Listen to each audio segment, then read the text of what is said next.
We have Mayor Eddie Cole from the city of Eatonville. And we have Supervisor from the Soil and Water Board, Ms. Daisy Morales.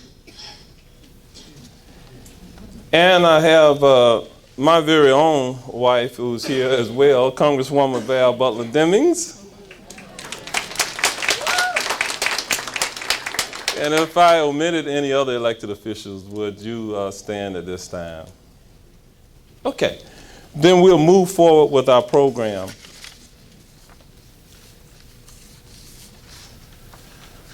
Prior to being elected as your mayor here in Orange County, I had the opportunity to do a lot of listening from many different citizens as I attended meetings throughout the county.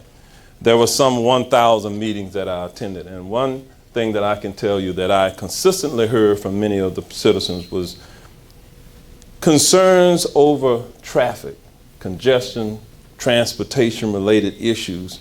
And so, since I took office back in December of last year, I've decided that one of my top priorities would be to address the various issues that we've seen. I heard about roadway congestion, challenges using the LYNX bus system to get to work, the need for an expanded Sun Rail service and pedestrian safety, to just name a few. Which is why we decided to have this very first town hall meeting here at the LYNX terminal, where every day just average citizens have the opportunity to engage in our transportation system by catching our public transit bus system. Today's transportation town hall is my effort to expand upon those early discussions that began in a broader community conversation about transportation solutions. Our agenda this evening will begin with a couple of brief educational presentations from some of our staff members. First, Ms. Carla Bill Johnson will come up and just give you a broad overview of some of the issues related to Orange County specifically. And then you'll hear from the interim CEO for LYNX, Mr. Jim Harrison will come forward. This is intended to provide you with some perspective on the state of our transportation system. Then we'll proceed with our town hall. This is where we will have an interaction, a dialogue between you and some of the staff here. So at this time, I'm going to ask Ms. Carla Bill Johnson to come forward, and she'll start with a presentation, and then I'll come back in just a few moments.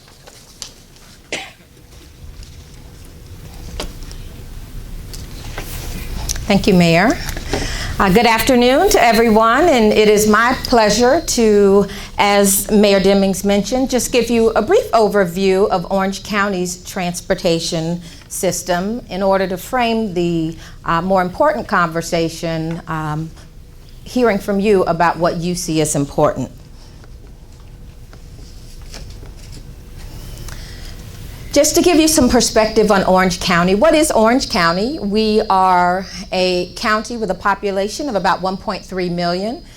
By population, we're about the 5th largest in the state of Florida, and with a land area of nearly 1,000 square miles.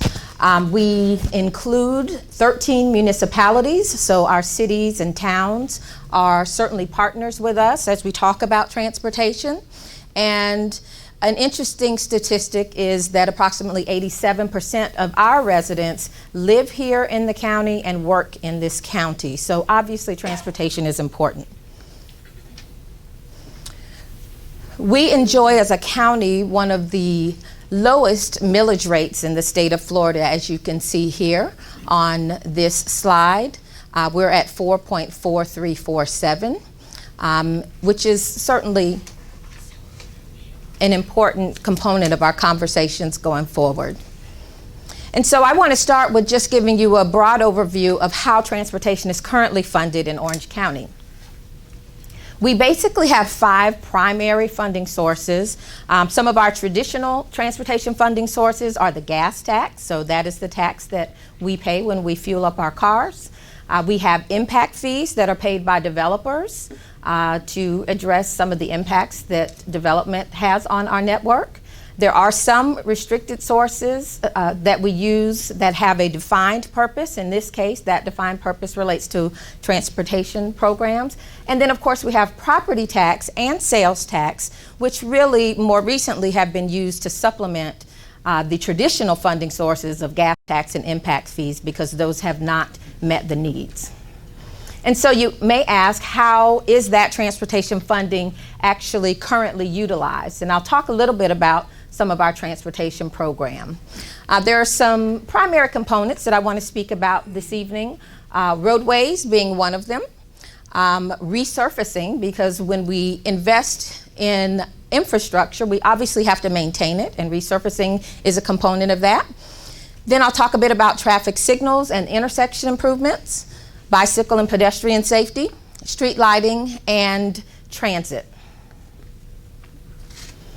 So our inventory of roadways in the county spans about 2,700 miles. So there are 2,700 miles of roadways that Orange County is responsible for. Just to put into perspective the level of investment that we need to make in those roads as we increase capacity, it costs about $3 million, and actually in excess of $3 million per lane mile to build a roadway. If you put that in the perspective of a 4-lane roadway, which we may typically drive on, that means it costs more than $12 million per mile to build a 4-lane roadway. In looking at our existing conditions, approximately 1 out of every 4 roadways is failing. And that means that if you were giving it a letter grade in school, it would be receiving an F because it's operating above the capacity. As I mentioned, we do have a maintenance program that is associated with those 2,700 miles. And the most visible maintenance that you see would be the actual resurfacing or repaving of those roadways. Right now, we're doing that about once every 12 to 15 years. That cost is about $175,000 per mile. And when you look at our current program, we are resurfacing about 185 miles of roadway just this past year. But the reality is we know that we need to increase the frequency of that resurfacing in order to keep up with the lifespan of the pavement itself and to avoid higher costs associated with the roads deteriorating. So when I say that, I mean rather than looking at a 12 to 15 year cycle, we really need to be looking at something closer to 10 to 12 years. And in that case, that would result in our need to resurface about 270 miles in comparison to the 185 that we're able to do right now. Now let's talk a bit about traffic signals and intersection improvements. One thing that I want to make clear is first of all, we have an expansive inventory. We have 585 existing traffic signals within the county. The cost to install a new traffic signal is about $350,000 per traffic signal. And related to that is the technology that goes along with all of these signal systems being able to communicate. And so we've just last year, as an example, installed 240 miles of fiber optic cable to support those signal systems and other communication. The existing intersection improvement program was about 15 locations this past budget. One thing to point out when we talk about traffic congestion is many times we experience traffic congestion on the roadway itself, but oftentimes the traffic congestion we experience is at the intersection because intersections themselves have a certain amount of capacity, and we know there are a number of unmet needs relative to intersection capacity beyond just our roadway segments. Moving on to bicycle and pedestrian safety, we know that is an important topic that we've heard about in the past from the community and certainly from our perspective. Thinking about a sidewalk, the average sidewalk costs about $264,000 per mile to install. We were able to install about 8 miles of sidewalk last year. We also know the importance of bicycle lanes and have installed those in some of our roadway corridors. And we often hear about bicycle trails, and we do have an existing trail system to the tune of about 46 miles of trail. We have completed a bicycle pedestrian safety action plan that helps define some of those safety-related needs and priorities based on accident data, and we will be continuing to develop priorities moving forward for bicycle and pedestrian safety. Street lighting is also an important topic from a safety perspective that we want to touch on this evening. We have a street lighting program that is associated with the major roadway corridors. Our existing 5-year program, which we are on the tail end of, will ultimately result in about 85 miles being completed. However, we know there is an unmet need that exceeds 190 miles of unlit major corridors within our community. And so from a safety perspective, we know we have a need to meet those unmet needs. There are also additional lighting needs at intersections and crosswalks with a focus on pedestrian safety that we will be identifying. And lastly, I want to touch on transit, mass transit. To paint the picture of our current scenario, LYNX is funded by the county, and Mr. Harrison will be up momentarily to share more about LYNX. It's currently funded by the county utilizing property tax revenues. So your property taxes we utilize to support the LYNX system. We also know that Sunrail operations in the near future will ultimately transfer from the Florida Department of Transportation to local governments in terms of our responsibility going forward. And then there have been a number of other additional mass transit options that have been studied in the past, and those studies have ultimately not resulted in implementation based on financial constraints. So with that very brief overview on transportation, I want to introduce Mr. Jim Harrison, interim CEO of LYNX, who can talk a little bit more about LYNX.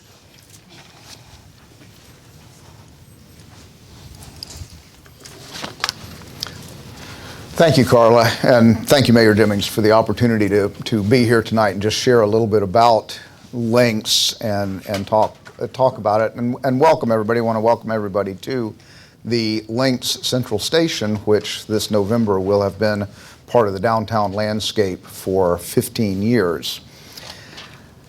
LYNX has really as its overarching goal, we want to deliver a seamless, reliable, consistent transit system that adds to the quality of life of everyone in this community and adds to the economic viability of this community.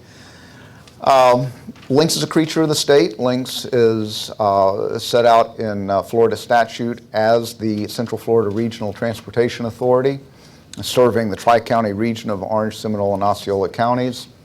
It serves over a 2,500 square mile service area and a population of over 2.1 million people. LYNX does this by incorporating about 74 fixed routes and a number of more flexible routes that I will talk about again in a minute. And all of that serves about 25 million trips each year. You are all probably quite familiar with the LYNX fixed route service. This is our 40 and 60 foot articulated buses that you see around town. And LYNX has runs these fixed route buses using a fleet of about 300 buses. As an aside on this, I will note that LYNX is committed to being a environmentally sensitive and sustainable agency. We are working to transition our fleet to compressed natural gas and electric. About a third of our fleet has been converted thus far. You may not be quite as familiar with the rest of our family of services. Of course, LYNX operates the limo bus system, which is the circulator in downtown Orlando that you see all of the time. We have our very successful and popular van pool program, which is a carpooling program that operates region-wide. We also provide road ranger service along I-4. And we have our Access LYNX program, which is the door-to-door paratransit service for those most in need and disadvantaged in our community, many that don't have the opportunity to access other services. Let me tell you a little bit about who rides LYNX and who is using those, making those 25 million trips that I mentioned earlier. Almost 60% of our riders, the majority, are employed full-time, primarily in the service industries. Half of our riders use LYNX as their primary method to get to work. Over 60% do not have access to a car. So I'm not going to go through each of these statistics, but I just wanted to share a quick overview with you here tonight. These riders utilize the little over 4,300 bus stops that are region-wide. About 75% of those are in Orange County. About 1,100 of those bus stops currently have bus shelters. One of the most important aspects of any useful and successful transit program is that it brings reliable, convenient, and frequent service to the community. One of the things that I hear most often about the LYNX service is that about the schedules and the frequency of our routes, and that's what you see on this slide here, and I just wanted to share that with the room. As you can see, the large majority of our routes right now are running over 30 minutes, have more than a 30-minute delay between buses, more than a 30-minute headway, if you will. In fact, over half of those are 60 minutes or more. And of course, none of our routes are currently operating 24 hours a day. Let me talk just a little bit about how LYNX is funded. And like most agencies, we have both an operating and a capital budget. I'll talk mostly here about the operating budget because that's what affects and is affected by the local government funding. Almost half of our operating revenue comes from the local governments, the funding that, the property tax funding that Carla was mentioning earlier. Another 17% comes from rider fares. This is in accordance with national averages. This is about what fare box recovery is nationwide. Another quarter of our revenue comes from federal and state grants, and the remainder come from flexible funding sources like our advertising revenue from bus wraps and contract services and that kind of thing. LYNX has not had the opportunity to keep up with growth in the region over the years. Carla mentioned the population of the region. You all know that we live in one of the fastest growing regions in the nation. And this slide just kind of shows a snapshot of the period from 2010 to 2016. Our population increased 12%. At the same time, the miles traveled and the miles served by LYNX only increased by about 1%. So what I show on this slide is just kind of a snapshot of how LYNX compares in terms of funding with other regional transit agencies across the state and across the nation. The column in pink represents the dollars invested by the region in transit on a per person basis. And as you can see, LYNX ranks a little bit lower on this list than a number of other agencies. So with that, again, I'd like to welcome everybody. I will conclude my remarks and look forward to the discussion. Thank you.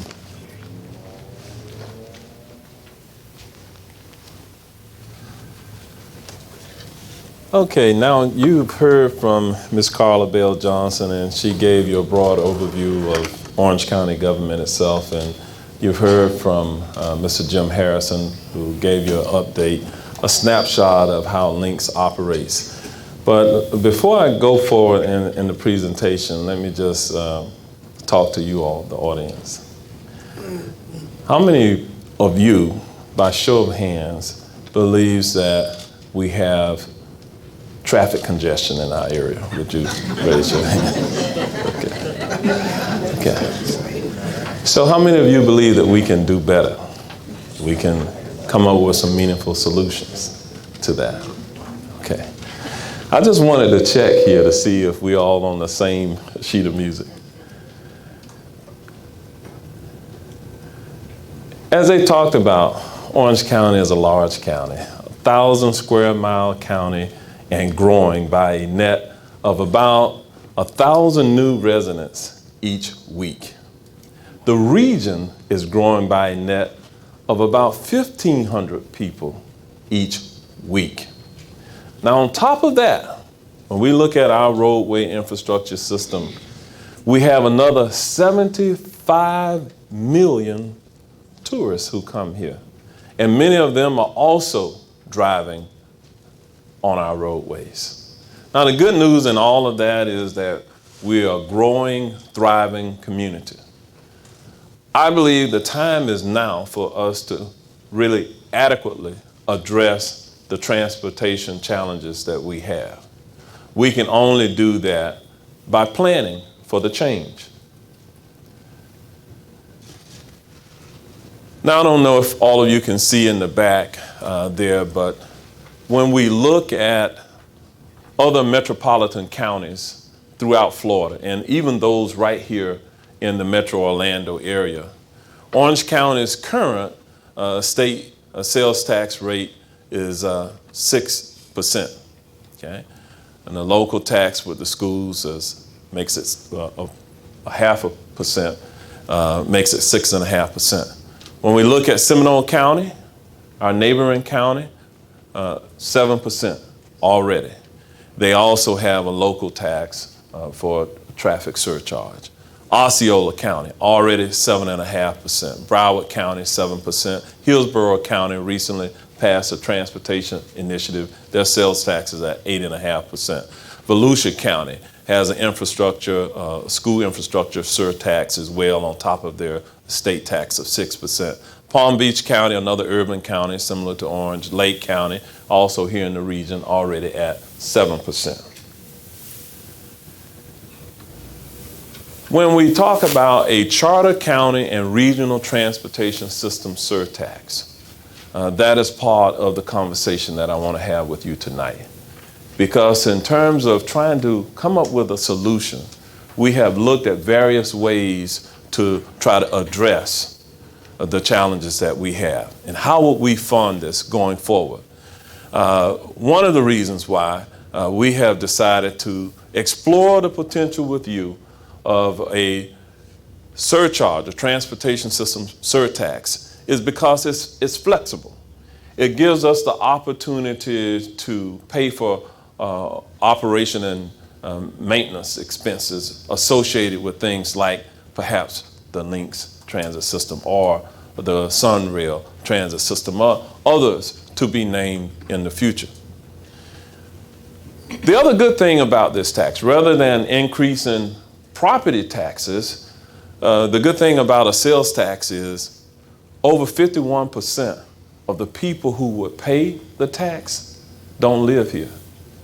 It's that 75 million group that I talked about who come here, who are traveling our roadways and contributing to some of the congestion that we have. And we would be dependent on them to help us look for a long-term funding source.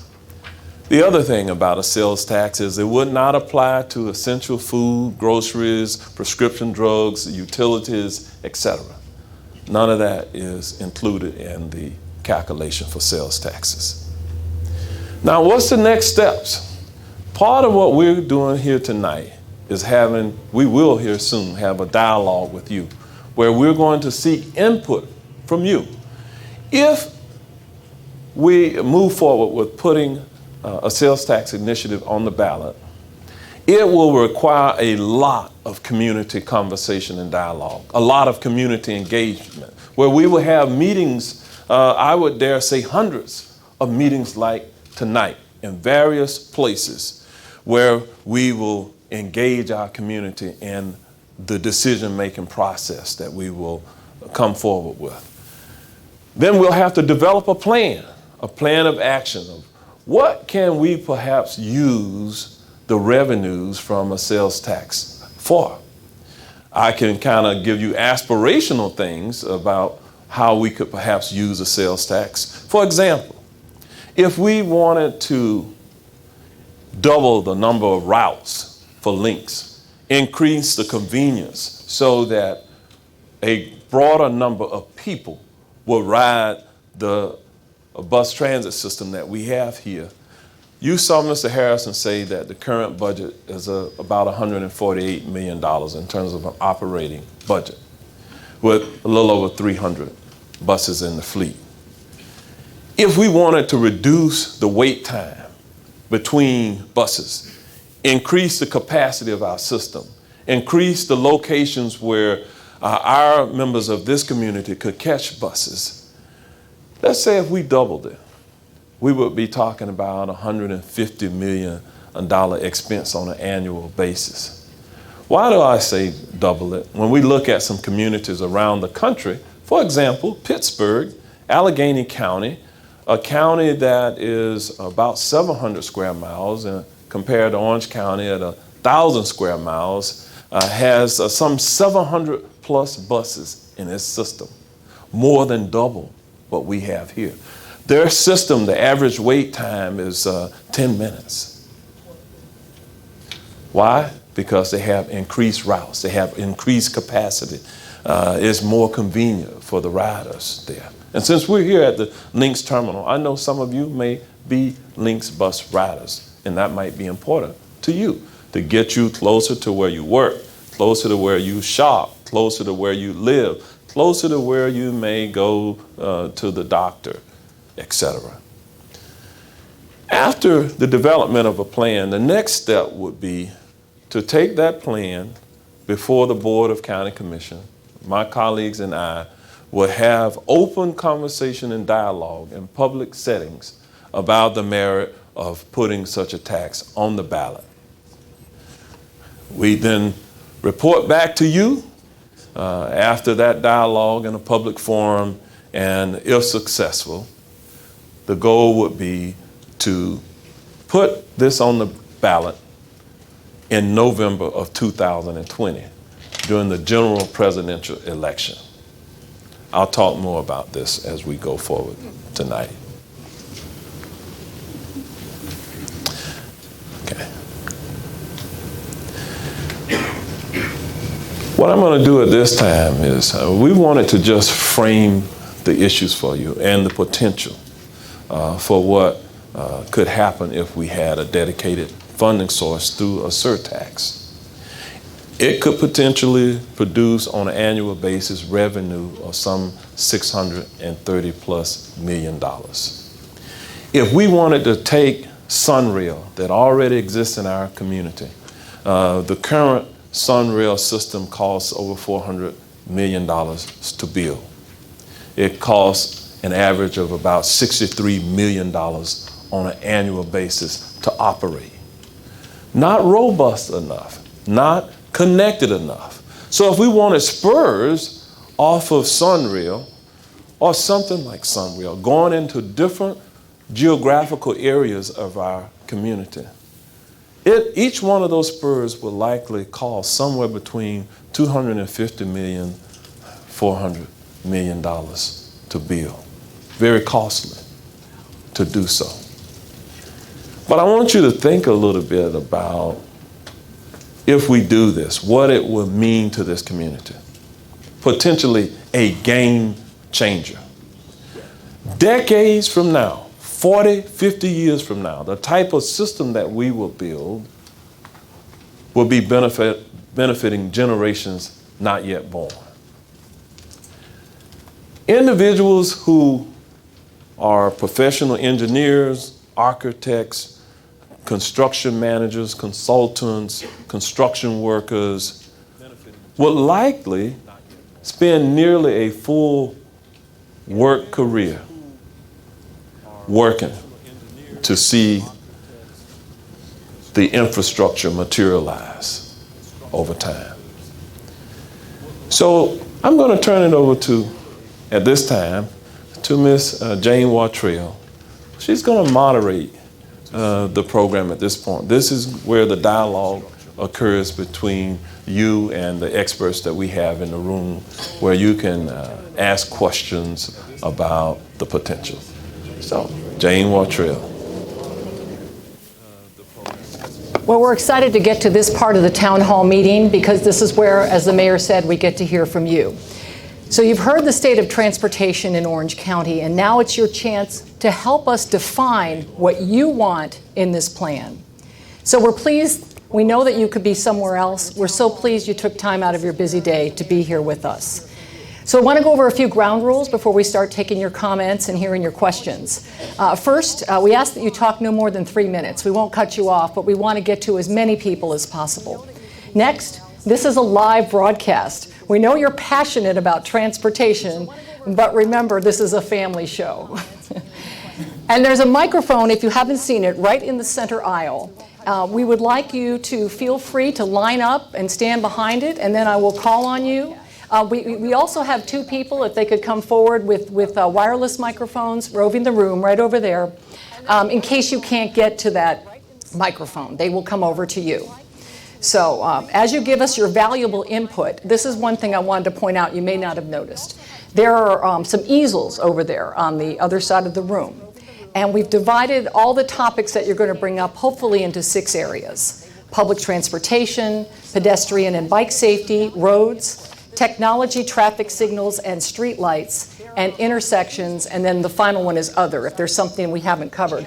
We are going to be writing down your comments. That's how important it is to our plan. So please come up and talk. Now, many of you took a survey when you first came in, and I have some of the comments cards that were filled out from the survey. We want to let the audience at home know that they can also fill out a survey if they go to ocfl.net/transportation survey. That's ocfl.net/transportation survey. And if you didn't fill out one here, you can go home and fill one out. But we ask that you turn your survey in before you leave tonight.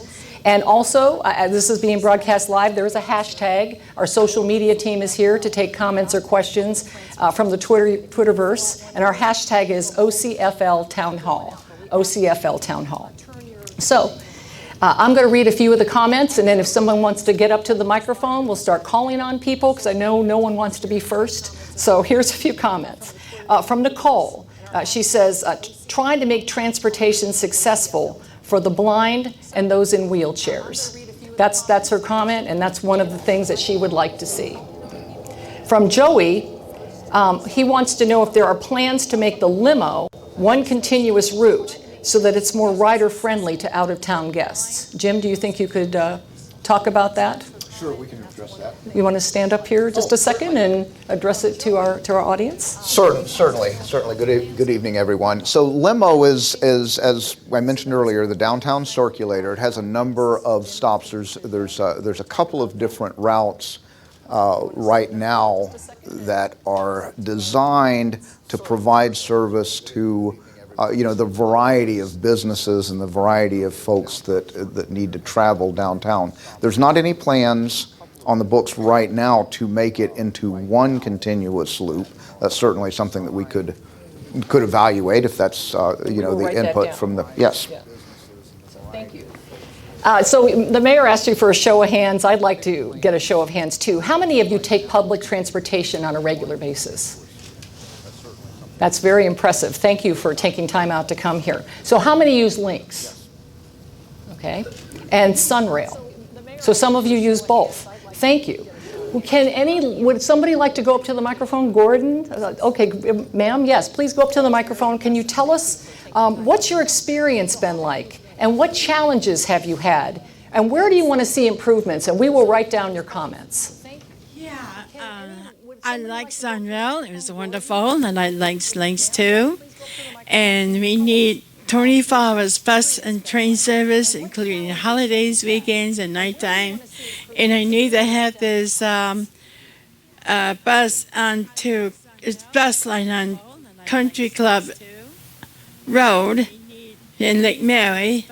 It goes from Sunrail train to Seminole State College, and we need to have the links into another part of the Country Club Road to go to the Lake Mary Prep School, and we need the bus on Lake Mary, Longwood Lake Mary Road, and we needed this bus and train service, including the holidays, weekends, and holidays and nighttime, and to please close the gaps so that nobody don't have to sit in a hot heat or cold weather or rain or anything like that, and to have it every half hour, maybe even every 10 minutes if God's willing, for every single bus of the whole United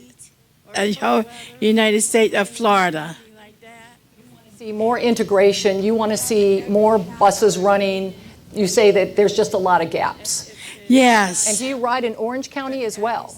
Yes, You I do. Okay.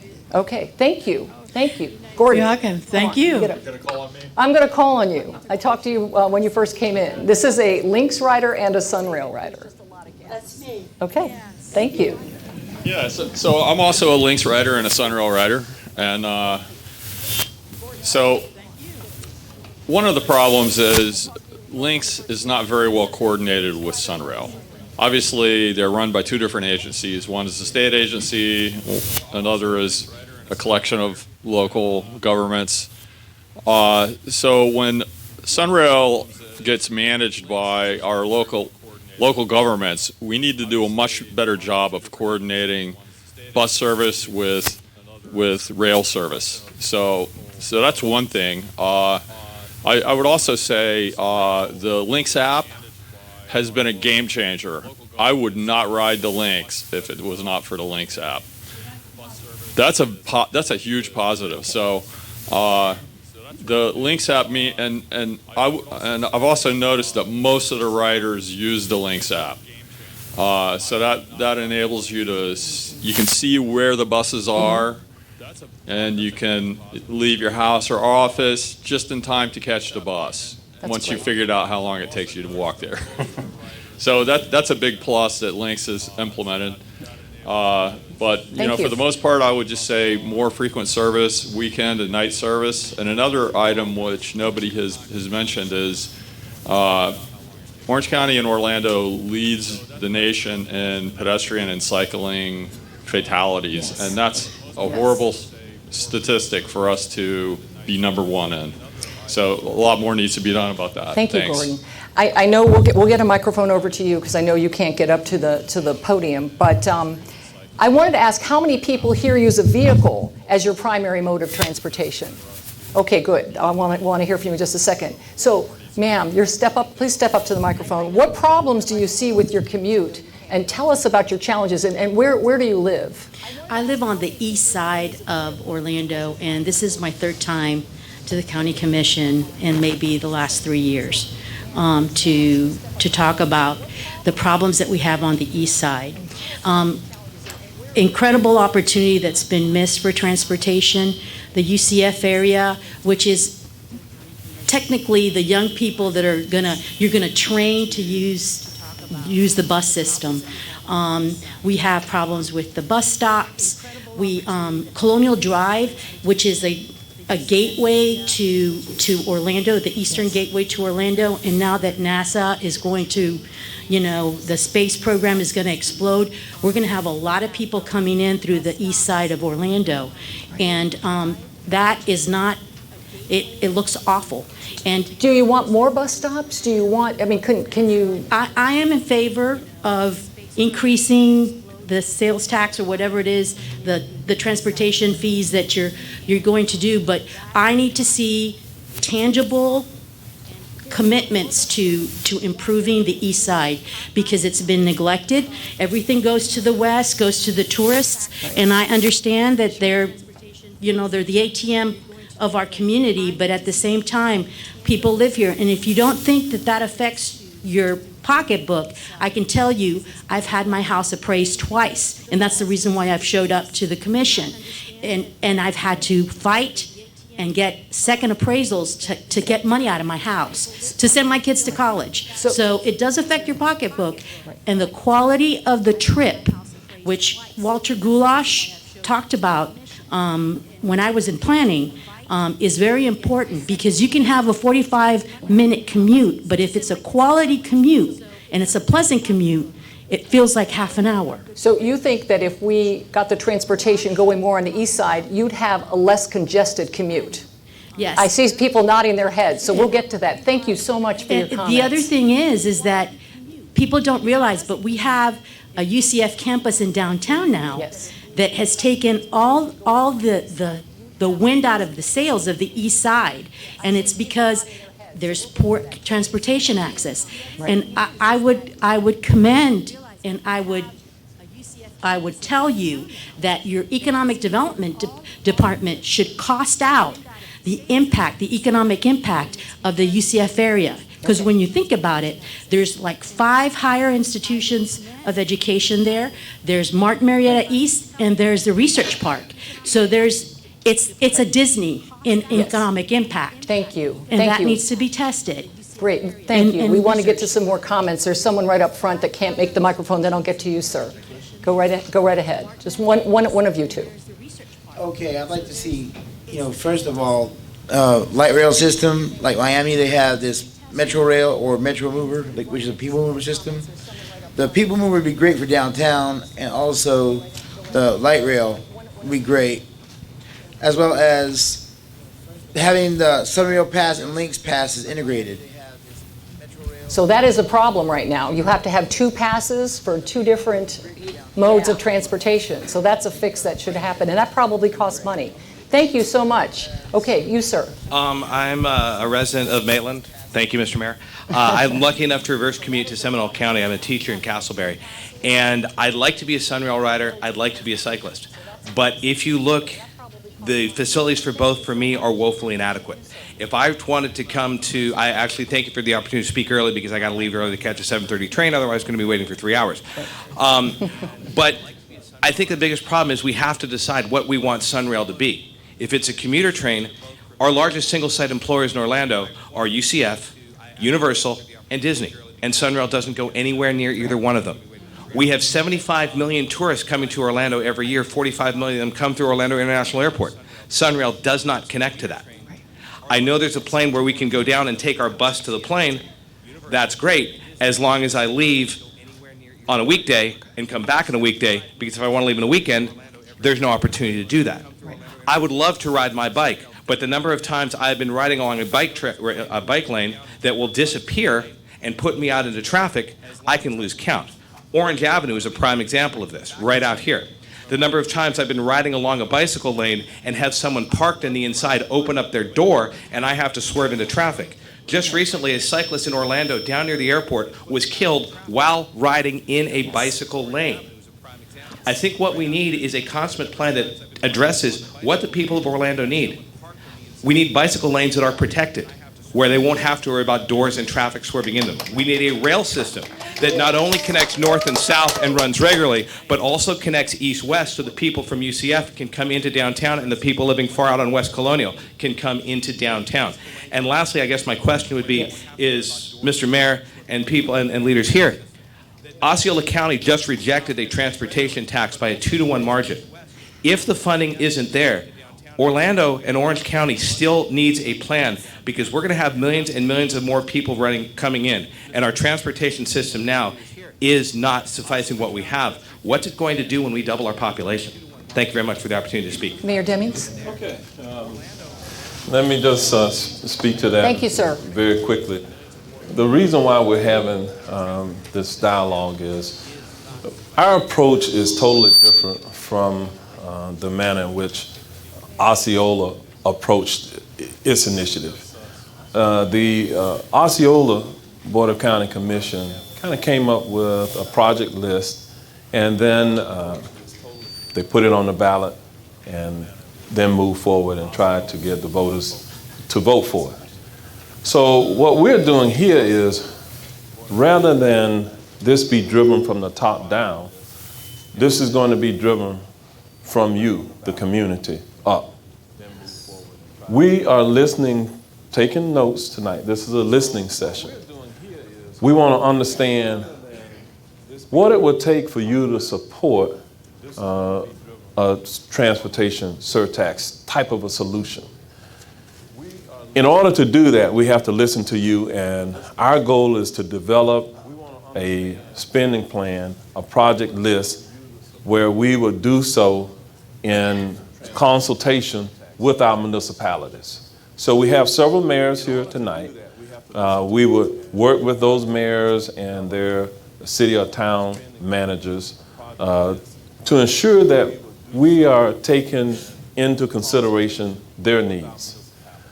We're listening to you to make certain that if this passes, you will be paying the dollars, but again, over half of the funds will be paid by visitors. And so if we use a property tax solution, we leave out that 50% or so of people who will be contributing from the sales tax. We don't have those revenues. Even today, if we increase property taxes by $500,000, it would generate about $72 million. If it was a full meal, $144 million on an annual basis. A half-penny sales tax, again, that is paid by over 50% by someone who doesn't live here, would produce about $630 million. So in terms of developing that project list that geographically will benefit those who may live in East Orange, in North Orange, South Orange, or West Orange, it will have a spending plan that would benefit all geographical areas of our community, which is where you come in. And that's why we're doing these listening sessions here tonight. So yes, as we move forward with these community meetings, we are taking your input, then we will cost out the potential project list and come up with a spending plan. Okay? Hopefully that makes sense to you. Sir, you're next, but I want you to take a look behind you and see how many people are behind you. So if you could just keep your comments succinct, we'd really appreciate it. Please go ahead. Tell us how you commute and what your thoughts are. Okay, if I only have a little bit of time, I'll try to compress it. We have an ecosystem of problems that can only be solved by an ecosystem of solutions. Our problems in transportation cannot be seen as separate from our problems in housing, because the place that both of those connect is our land use. And one of the issues of our land use is that we have a certain suburban zoning code that is not working in an urban area. This code is called off-street parking requirements. Now, one of the reasons why so many people in Orange County need cars is because the way that we use land stretches out the uses of land so much that we can't even get from point A to point B without cars. And not only that, but you also need to spend more on our transit systems as well because of how disconnected and disjointed everything is. Now, the off-street parking requirements are one problem, but I have a solution to, like an ecosystem of solutions that can generate up to $100 million of revenue, decrease costs for the people who live here, and decrease costs of operations for the county. The details are fairly intricate, and I won't bring them up here. But I have a solution. Sure. To, like an ecosystem of solutions that can generate up to $100 million of revenue. Can you just summarize it? Okay. That's the off-street parking. I can summarize it in 3 points. Okay. Okay, 3 points. The first thing to do is to remove off-street parking requirements. Now, Commissioner Ruby once brought up that there's a safety issue in doing that. The way to get around this safety issue is to charge curbside pricing at exactly enough to guarantee that there's one parking space for every 8 parking spaces. One parking space open for every 8 parking spaces. Okay. The second thing is eco-passes. An eco-pass is a system like how UCF has set up with LYNX in order to provide fare-free access for the students, faculty, and staff. I can go into that detail later. Those are the 3 things: off-street parking requirements. And if you would come over here and you can meet with Randy Singh and give him your, you two can meet off, and yes. All right, thank you. Okay, next. Hi, thank you. My name's Aaron Powell, and I teach at Valencia on the West Campus, and I'm also the president of the Orlando Bike Coalition. Oh, thank you. So with regards to Valencia, I just wanted to remind students, faculty, staff of Valencia and UCF that classes are starting next week. And also, if they go to, students or anyone goes to the security office, you can get a sticker that will allow you to ride the LYNX bus for free throughout the year. And a lot of faculty, staff, and students still don't know that. We need to increase ridership as well to justify some of this. And also, because of the downtown campus, students, faculty, and staff can get a Sunrail pass for free, which will allow people to ride the Sunrail up until, I think, all the way through October. So please take advantage of that. Wearing my Orlando Bike Coalition hat, I just wanted to echo what Gordon and another speaker said about protected and separated biking infrastructure. We need to stop this idea that a painted line on John Young Parkway is going to do anything for a cyclist. So we need to be, I would say that our our 7-member board would be very much behind this potential tax increase if we can get some assurance that we're going to be putting some of that to trails, protected and separated biking infrastructure. But the days of a white strip of paint on a 4-lane road is just not going to do it anymore, and that's going to help us get us off that list of being a less than desirable city to bike or walk. Thank you, very sir. much. Thank you very much. Okay, next. Let's see if we can get this down low enough. Whoops. Okay. Take a look behind you and see how many people want to talk. So we want to keep this quick because we want to keep this moving. Thank you. I talk pretty fast. Okay, good. Okay, anyway, my name is Sally Baptist. I was born and raised here in Orange County, so I've seen a lot of changes in it. And I'm going to hold Mayor Demings to, he said he wanted our input, he wanted our involvement. I have time and time again, I've been studying transportation for the past 20 plus years, and we've come up with other ways to fund it, ways to improve it, but nobody wants to listen to the average citizen because we don't really know anything, we just live here. But we do. So if I could, respectfully, we want to hear what you feel. But I'm just telling you what I've dealt with in the past. Because what I've had in the past, I've rejected, which but for the mayor, I have left the information back there. Okay, great. It's a packet I've handed out. It talks about transportation, it talks about alternatives, ways we can improve it. I will hope, and in the past, I have requested to present things to the commission and to the Expressway Authority, but they just wouldn't let the average person talk. Okay. So that's that. The other critical thing we have to talk about, you will never get transportation under control if you don't control the growth. Growth management is a disaster in Central Florida and especially here in Orange County. So that would be one of the points to put down is to look into growth. Anything else? Yes, and also right now, because of mismanaged growth, we have Lake Underhill and Goldenrod is a total disaster. They built a massive apartment complex. The people can't even... Who keeps silencing me here? No. It's just... Okay. We get it. Yes, it's a massive one. And on Lake Underhill and Goldenrod is a mess. And now they got people coming out of this mega apartment complex. They're having to make a right turn, and then they're having to make a U-turn at there. But there's so much mismanagement. So we would talk about, you would say, to put down over there, it would be under...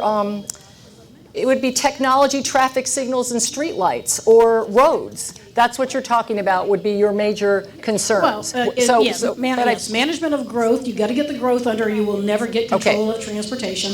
And then you've got to manage the transportation. We have to focus on solutions, not political desires. I truly don't think we needed to give Universal Studios $125 million for a road. And I appreciate that, but let's let the next speaker. Thank you. And thank you for giving your plan to our people so we can look at it. And I hope somebody will actually contact me and talk to me about it. We will. Thank you. Thank you. Okay, next. Hello, my name's Eric. I live over near Florida Mall. Thank you for doing this. I'm originally from Denver. They have an awesome light rail system all over the place. I realize Orlando's not going to get there anytime in this century, and that's fine. That's fine. But so what I would ask is at least work on maybe more bike lanes, like what people have been saying, and actually trails, that are designated specifically for the bikes. I'm definitely in favor of raising the sales tax up to a penny. I think you were mentioning half a penny. I'll take a penny. Whatever we need to do to get this fixed. Part of the reason I moved out of Tampa is because they have no vision, and those 3 counties over there, they can't work together to save their lives. I'm a rideshare driver, full-time rideshare driver for Uber and Lyft. So one of my biggest things that I feel bad for is my customers that are low-income customers that work jobs like Walmart, fast food, etc. They're spending roughly an eighth of their paycheck every day to take Uber and Lyft because there's not sufficient buses that need to run late. And on weekends, I would ask that we run Sunrail weekends. I'm excited for Virgin Train coming here. Thank you. Definitely get a train that goes from UCF to the west side of town. And also, I do like what Orlando downtown is doing on the weekends, where they have designated rideshare pickup spots. Okay. And then one last thing for the tolls. I'm not too fond of the idea of tolls on I-4, but if it's a fluctuating one where it actually, where it's going to help you go fast, I don't mind paying a higher price. And so I think we should do that on the 417, the 408, 528. To me, it's absolutely senseless to pay a toll to be stuck in traffic. Thank you. So, thank you. Thank you. There's a wireless question in the back. Can we hear from that person? And then you, sir. And for those of you that can see, I have a black and white toy Chihuahua. He is my service dog. He is dual trained. He will alert me to my asthma as well as guide me when needed. The problem that I have is twofold. I am an Access LYNX, I am a fixed route, and a Sunrail user. LYNX has done a wonderful thing here at the bus station by putting the audio boxes by the bays for me to know when the next bus is coming. Thank you. I had been fighting for that for over 7 years. One of my problems I have is I use a wheelchair and my cane. With Sunrail, if I do not have the Sunrail staff to assist me, which sometimes has happened, and I am by myself with my dog, I cannot tell where the ramp is for the wheelchair because there is no tactile marking.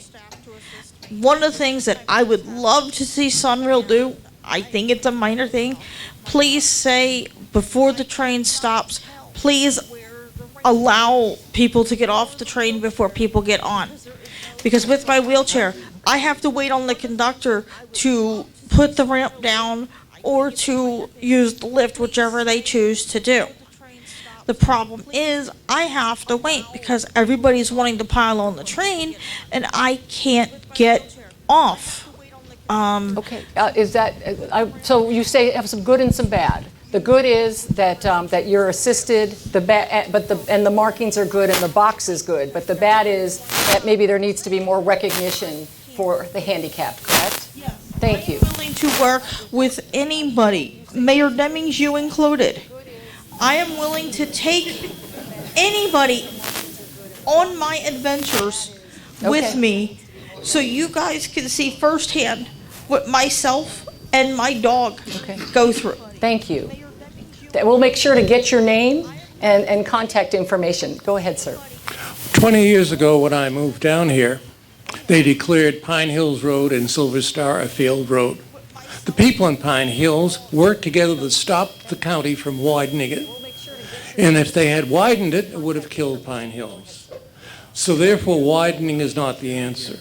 What concerns me is the mayor must put priorities on where he's going to spend the money before we're going to vote for it. So do you have a suggestion? Because that's what we're here to write down. We're here to write them down. Okay. First of all, the Pine Hills Trail has helped develop more the community of Pine Hills. You can see that at Golf Star and Silver Star. The second thing is that if we can improve our LYNX program and get more buses more often, we'll be able to change the urban quality of Pine Hills and all of Orange County. Thank you. Thank you. Ma'am, next. Hi, thank you for doing this. My name is Vanessa and I work for Organized Florida. And the people I represent are often like working class people for whom a sales tax increase will be a heavy burden. And so my question or my proposal for Mr. Mayor in response to your question is, what are we doing to also make sure that there's corporate investment in this transportation system? It doesn't seem equitable or just that the people have to carry the cost, yet these corporations and theme parks make billions in revenue per quarter. Is that a plan and is that something we can look into? Okay, I think that's a fair question. Remember, our corporations will pay the same sales tax as any individual will pay. And so when you look at the absolute numbers, likely our largest corporations are going to pay significantly. But I believe that we have pretty good support from our corporations here in the area that we'll see. Or that will is there a support plan it. for Now, the corporations that are bringing tourists here and causing, most of the traffic? those same corporations do pay significantly in terms of the ad valorem taxes that we have here. I believe if we looked at using ad valorem taxes, it definitely will impact the low-wage earners more disproportionately. Now, why do I say that? Because if you're renting and you're already chronically rent-stressed, and we move that to real estate property owners, and we increase the property taxes, guess who they're going to pass that tax on to? Directly to you. I said earlier that over 50% of the revenues from the sales tax will be paid by people who aren't here.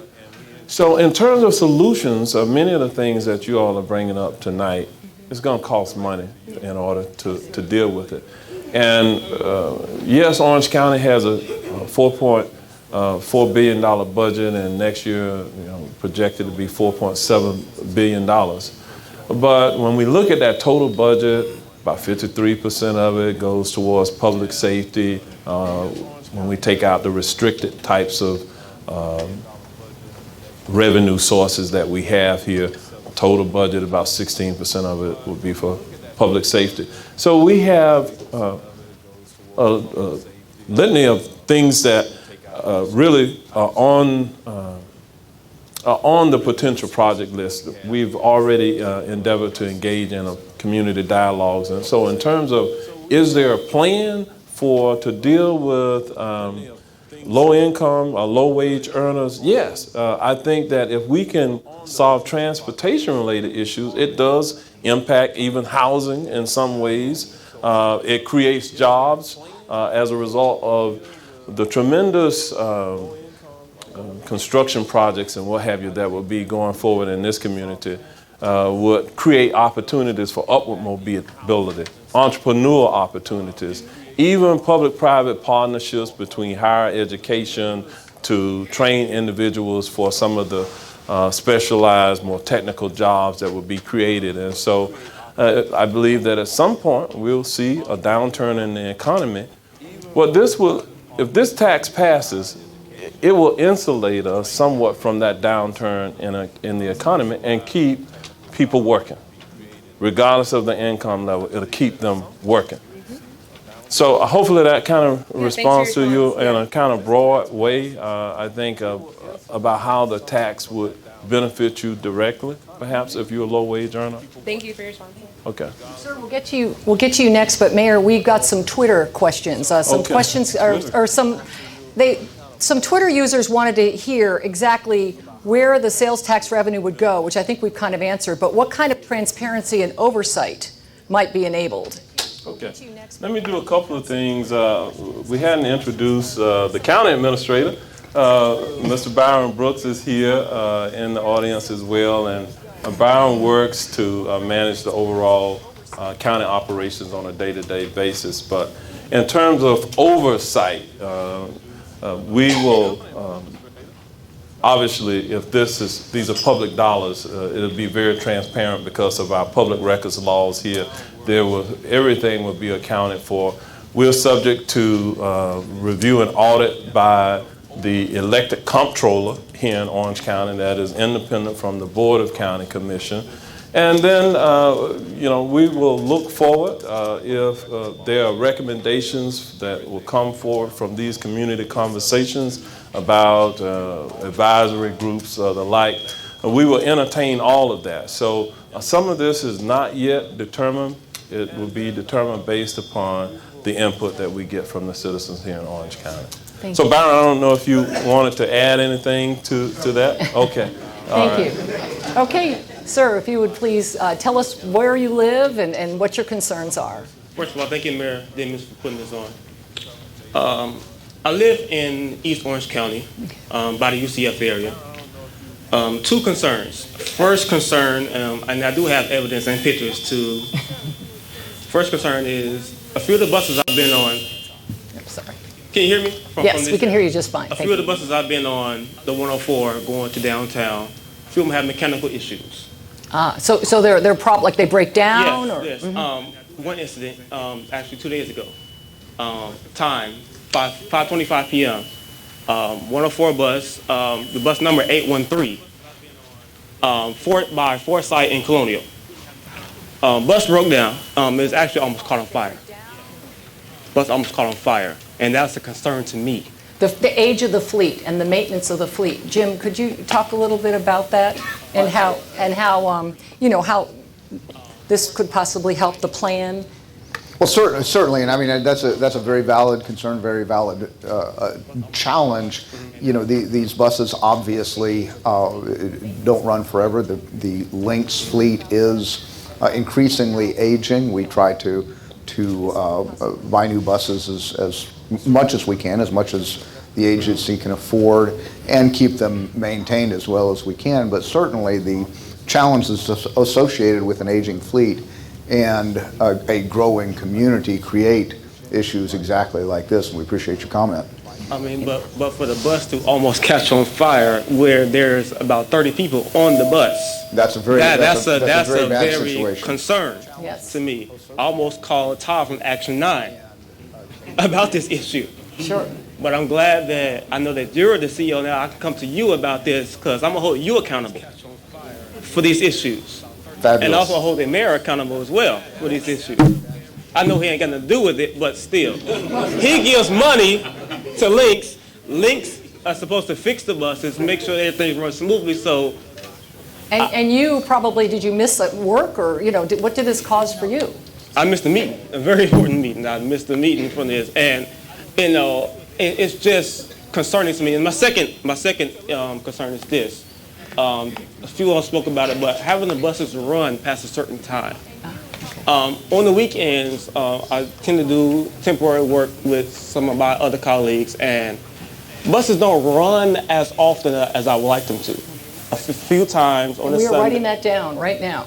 A few of the times on my route, I miss the buses because the last bus will leave about 7:30, and I would get to the station about 10:30. I would have to call an Uber, which I hate Ubers.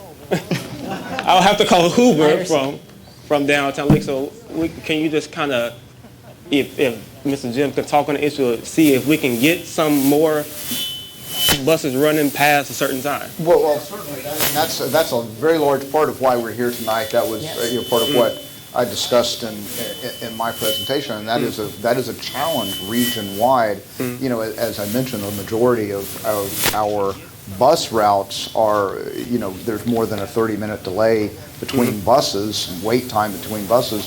Half of our routes are 60 minutes or more. So that is very definitely a challenge.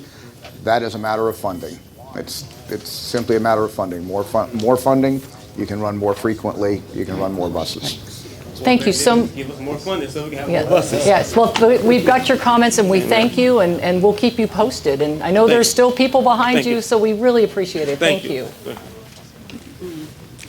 Hi, good evening. My name is Teresa Patterson. My concern has to do with the disabled. I have a son that's 22. He's on the autism spectrum. He's not able to cross streets due to vision problems. And in my research to LYNX, I'm being told that his fare would be over $4 each way. And I need to know what can I do to defray those costs. And I just heard that some students will be able to travel to and from, college locations, college venues at no cost. So I wanted to know what are my options for my son for door-to-door service. Is there somebody here that can help? Certainly, if you care to share your information, there'll be a person at the back of the room there, a young lady with her hand raised there, right there, who can take your information and look into that particular situation. Okay, for you. Thank you very much for having me. Thank you for for this opportunity. Thank you. Okay. Next, so do you ride LYNX? Do you commute by car? What's your? I drive. You drive. LYNX provides services for my mother, who's handicapped, and my son, so I'm very grateful for the services that they provide. I've got no complaints with that. So in my case, that's not why I'm here. Okay. I'm not sure if everything has to do with LYNX. No, but- it doesn't. We want to Okay. hear commuter stories too. All right, because I have issues when I see pedestrian and bicycle safety, and I know the mayor already knows me on this subject. Why do we not have motorcycle safety awareness as well with the amount of motorcycle riders that we have here in the state, and we're losing so many of them? I think it should be an inclusion. That's one thing. My second point that I wanted to make is, why aren't we cracking down on those tickets for the distracted driving? I mean, I think that if we crack down on that a little bit more than just speeding or whether they have a seat belt, I think the state will make a lot more money, and we can use that money for whatever we need. But if we start cracking down it, even though it's only $30, but still, I think we should start cracking down on that, and that'll give us more money. Thank you.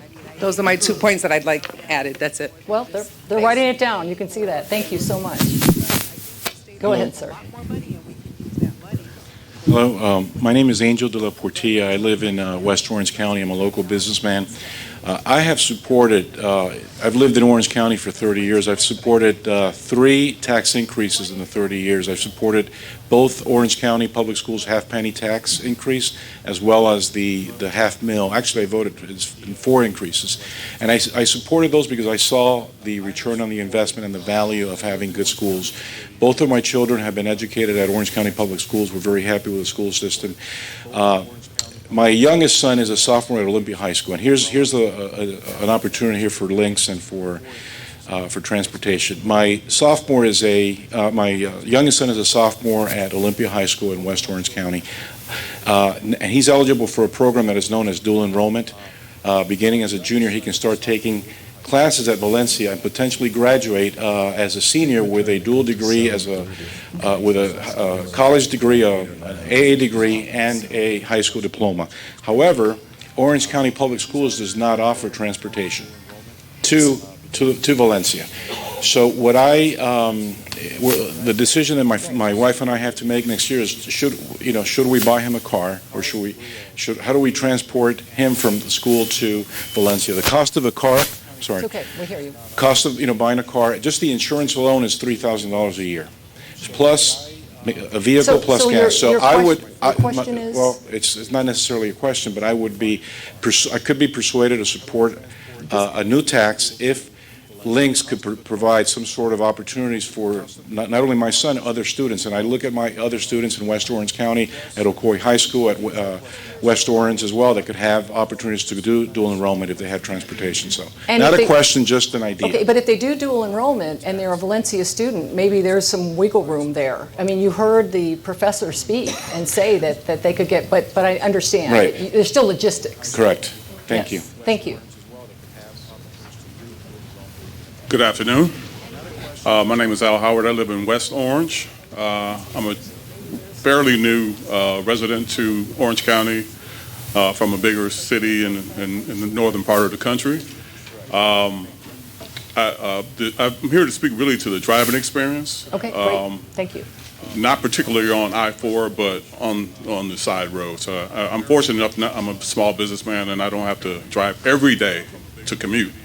Yet, when I am in traffic, I'm just here to talk, maybe question, why are the lights so long?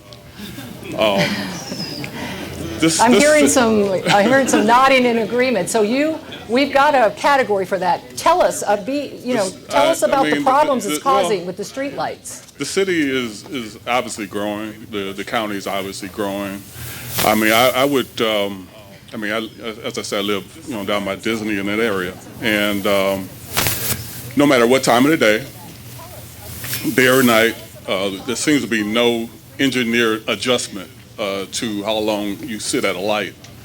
I would hope that the county would spend the money now to actually look at the problem, study the problem, invite an engineering company or someone from the outside to study it, and to make the adjustments, because we spend a lot of time, and as you get backed up at one light, and the next light is not changing, or it just seems to just create bottlenecks Can all you over tell the us place. which street you're on, which road you're on? Sand Lake. Sand Lake. Sand Lake. Oh, I see a lot of, okay. Yes. Today Thank I was up. I was in the other part. I can't think of the name of the part of the town since I'm still new here. Apopka Island, perhaps? Well, I was Turkey actually Lake? up near Eatonville area. Okay. Same problems. So it just seems to be like there's no attention to that, or I don't know, maybe by design. But, I'm not sure. we've written it down, and thank you so much. That's a different topic. We have a question right here up front. Well, I just wanted to say good job on the LYNX Paul Pass. It's much easier for me to buy my bus pass in case not able to get downtown before my bus pass expires. Second of all, my husband and I